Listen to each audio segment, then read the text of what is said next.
Olá pessoal, bom dia, boa tarde, boa noite a todos. Nós vamos hoje analisar uma decisão do STJ que versa sobre honorários advocatícios sucumbenciais, um pronunciamento vinculatório, um julgamento de um recurso especial repetitivo do tema 1076 do STJ e a aplicação da lei processual no tempo. O contexto, as palavras-chave, eu diria, os tópicos desse vídeo são esses. Trata-se do recurso especial 1.926.477 de São Paulo, relatoria do ministro Marco Aurélio Belize, RESP 1926477 de São Paulo. A íntegra da ementa, como de costume, estará disponível para os senhores na descrição aqui do vídeo. O que nós temos aqui? Nós temos uma ação que foi proposta antes da vigência do Código de 2015. Vocês sabem que o início da vigência do Código atual de 2015 se deu no dia 18 de março de 2016. A ação foi proposta antes disso. Então, quando o Código entrou em vigor, essa ação já estava em curso. A regra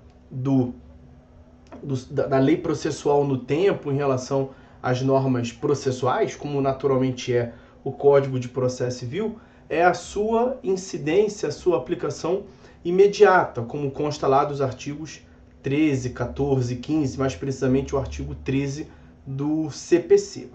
O próprio artigo 1046, lá nos atos das disposições finais e transitórias do CPC atual, previu lá que ele vai entrar em vigor um ano após a sua publicação. Vimos que o início da vigência foi no dia 18 de março. E o 1046, ao entrar em vigor esse código, no dia 18 de março de 2016, suas disposições se aplicarão desde logo aos processos pendentes, ficando revogada o Código de 73, que é a Lei 5869 de 73, ok? Só que essa é naturalmente a regra.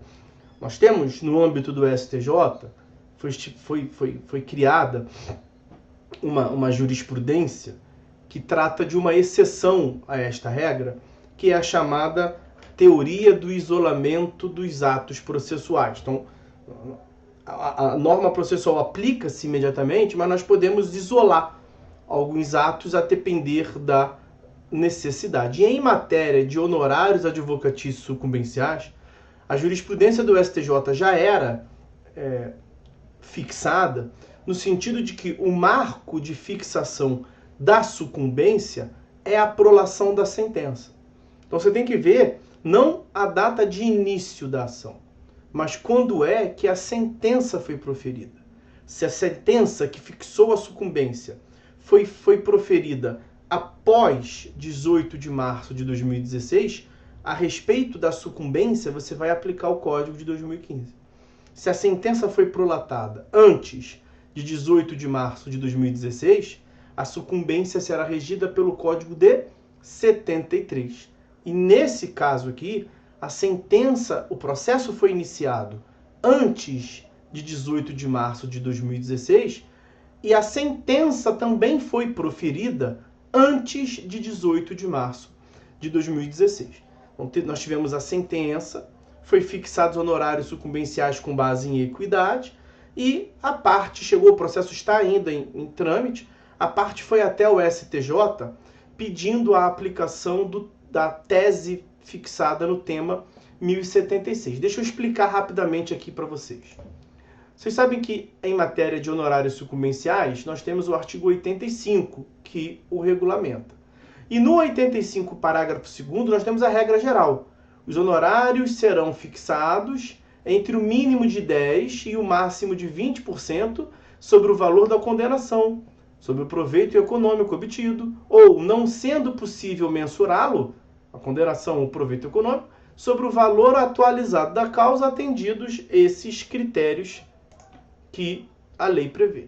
O juiz vai fixar entre 10% e 20%, com base nesses critérios que não nos interessam aqui, e vai incidir esses 10 a 20% vai incidir sobre o valor da condenação, do proveito econômico ou do valor atualizado da causa, não sendo possível mensurar. Só que o 85, ele tem vários parágrafos e um deles é o parágrafo 8º, que prevê a possibilidade do juiz fixar honorários com base na equidade.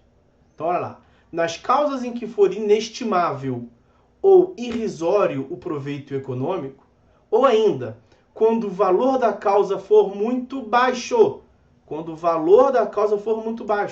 o juiz fixará o valor dos honorários por apreciação equitativa. Então, é possível, em poucos casos em que o valor seja irrisório, inestimável, muito baixo, fixar com base em equidade, para evitar que o processo demore bastante tempo, que o advogado tenha um trabalho enorme e os 10% em cima de R$1.000 seja R$100 os honorários advocatícios. Nesses casos, portanto, em que for inestimável, irrisório, muito baixo, é possível que o juiz fixe com equidade e fuja da regra do parágrafo 2º. O que alguns juízes começaram a fazer?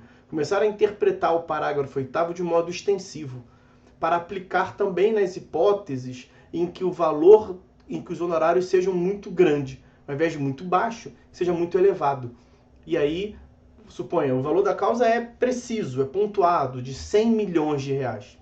E mesmo que se fixe no mínimo do parágrafo 2º, seria 10% de 100 milhões. Seria R$10 milhões a título de honorários. Alguns juízes entendiam que isso era muito e fixava abaixo, com base em equidade. Só que extrapolava a redação do parágrafo 8º. E aí, para esses casos, portanto, foi criado a tese do tema repetitivo 1076. Olha lá, com a finalidade de definir o alcance da norma do parágrafo 8º do artigo 85, e tem lá a tese firmada, que vai, em resumo, nos dizer que no item 2, apenas se admite o arbitramento de honorários por equidade quando, havendo ou não condenação, o proveito econômico obtido pelo vencedor for inestimável ou irrisório, ou quando o valor da causa for muito baixo. A redação do parágrafo 8º. O que isso quer dizer? Que não pode ser no caso em que o valor da causa seja elevado. Beleza, agora corta para o caso inicial que nos levou aqui a esse julgado. A sentença foi prolatada antes da vigência do Código atual, antes do dia 18 de março de 2016. E foi aplicados honorários por equidade, fora dessa tese 1076 do STJ. Então, o que o recorrente pediu? Eu ganhei lá embaixo e eu tive honorários sucumbenciais muito baixo, em desrespeito à tese atual do 1076, a tese 1076 do STJ. O valor da causa era elevado. Era para eu ganhar honorários não por equidade, de 10 a 20% da condenação. Era para aplicar o parágrafo 2º do artigo 85. O que diz o STJ? Negativo, filho. Infelizmente, nesse caso, não vai poder. A sua argumentação está quase toda certa. É realmente o parágrafo 2º que prevalece em relação ao parágrafo 8º do artigo 85. Não pode fixar honorários por equidade nas causas em que for possível definir o valor da causa e que ele não seja muito baixo. Só tem um detalhe. Essa sua sentença foi prolatada antes da vigência do Código atual. Então, nós não vamos aplicar o Código atual. E esta tese 1076 visa definir a interpretação do Código atual e não do Código de 73. Sendo o caso de se aplicar o Código de 73, lá a redação do dispositivo sobre honorários sucumbenciais não era tão precisa, o STJ manteve, portanto, a sentença que fixou antes do Código de 2015, antes da vigência do Código de 2015, honorários advocatícios por equidade. Ok? Então, essa é a curiosidade e a importância desse julgado. 1046 do Código atual, artigo 13 do Código atual, trata da aplicação da lei processual no tempo. A princípio, você aplica o Código de Processo Civil para os processos pendentes, porque a lei processual aplica-se imediatamente. Mas nós temos exceções a essa regra. No 1046 tem os próprios parágrafos que excepcionam, e a jurisprudência do STJ também excepciona, trazendo algumas hipóteses em que você vai aplicar ainda o Código de 73, e essa é uma dessas. Em matéria de honorários advocatícios sucumbenciais, você aplica o código vigente quando da prolação da sentença, que é o marco da sucumbência. E nesse caso concreto, a sentença foi prolatada, foi proferida antes da vigência do código atual, logo aplica-se o Código de 73, ok? Então, por hora é só. Fiquem todos com Deus e até a próxima.